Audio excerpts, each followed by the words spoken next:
గత 3 రోజులుగా రాష్ట్ర వ్యాప్తంగా కురుస్తున్నటువంటి భారీ వర్షాల యొక్క ప్రభావం మన ములుగు జిల్లాలో కూడా పెద్ద ఎత్తున ఉంది.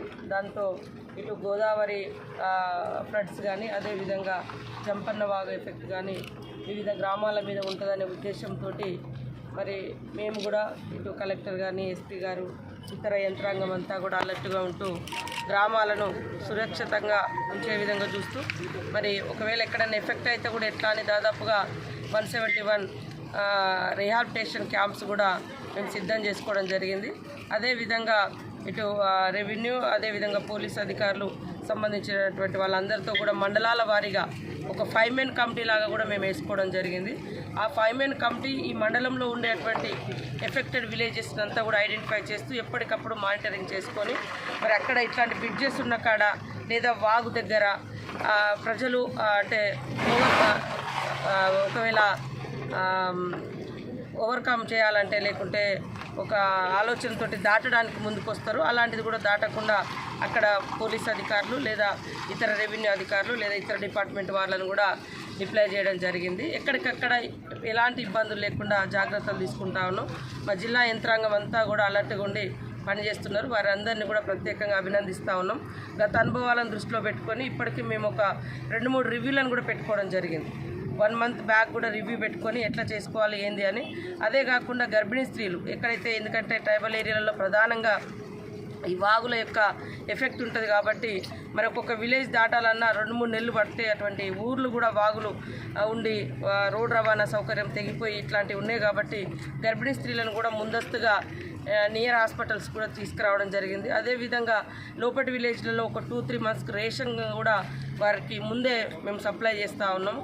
ఇట్లాంటివన్నీ కూడా జాగ్రత్తలు తీసుకుంటా ఉన్నాం. కొన్ని అక్కడక్కడ ఇండ్లు కూడా పాక్షికంగా దెబ్బతినడం జరిగింది. వాళ్ళని కూడా తప్పకుండా గవర్నమెంట్ పరంగా ఆదుకునే ప్రయత్నం చేస్తాం. అదేవిధంగా ఇక్కడ కూడా మేము మా స్థాయిలో కూడా జిల్లా స్థాయిలో కూడా మేము కలెక్టర్ గారు అనుకొని వాళ్ళకి ఎలాంటి రిలీఫ్ ఇవ్వాలో కూడా అది కూడా మేము ప్రణాళికలు చేసుకుంటున్నాం.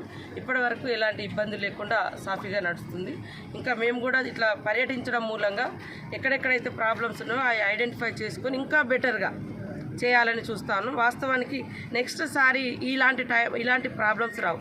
మేము వచ్చిన తర్వాత కొన్ని కొండాయిలో మరి 9.5 కోట్ల బ్రిడ్జ్ కానీ బొగ్గుల వాగుకు 5 కోట్లు ఇవ్వడం కానీ ఇట్లా ప్రతి చోట బ్రిడ్జెస్ ఇవ్వడం జరిగింది. కానీ ఎలక్షన్ కోడ్ రావడం తర్వాత అవి మొదలు పెట్టలేకపోయినాము. అదేవిధంగా బండార్పల్లి దగ్గర కూడా స్టార్ట్ చేసినాము. కానీ వర్షాలు రావడంతో అది కూడా ఆగిపోయింది. నెక్స్ట్ వర్షాకాలం ఇలాంటి పరిస్థితి చూడకుండా 100% బెటర్గా ఉండేటట్టుగా మేము ఈ యొక్క అనుభవాలన్నింటినీ తీసుకొని ప్రణాళికాబద్ధంగా పనిచేసి ఈ వాగు తోగుల ఇబ్బందులు ప్రజలకు ఒక ఆటంకంగా కాకుండా, వాగు తోగు అనేది ఒక మంచి అంటే ఆనందాన్ని అదేవిధంగా పంటను ఇచ్చేటువంటి వనరు అది. కానీ దాన్ని చూసి భయపడే పరిస్థితి మన జనాలకు రావద్దంటే ప్రతి వాగు దగ్గర ఖచ్చితంగా బ్రిడ్జెస్ నిర్మించుకోవాలి. ప్రభుత్వంగా మేము కూడా అవన్నీ ఐడెంటిఫై చేస్తున్నాము.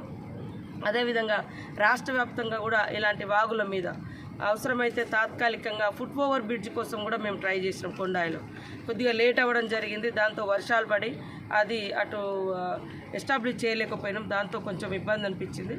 కానీ ఎక్కడికక్కడ పెద్ద బ్రిడ్జిలు నిర్మించాలంటే టైం పడుతుంటాయి కాబట్టి ఫుట్ ఓవర్ బ్రిడ్జెస్ అనేది చాలా ఈజీగా ఉంటుంది. ఒక బైక్ వెళ్ళడానికి మనుషులు నడిచి వెళ్ళిపోవడానికి ఇది చాలా సులభతరంగా ఉంటుంది.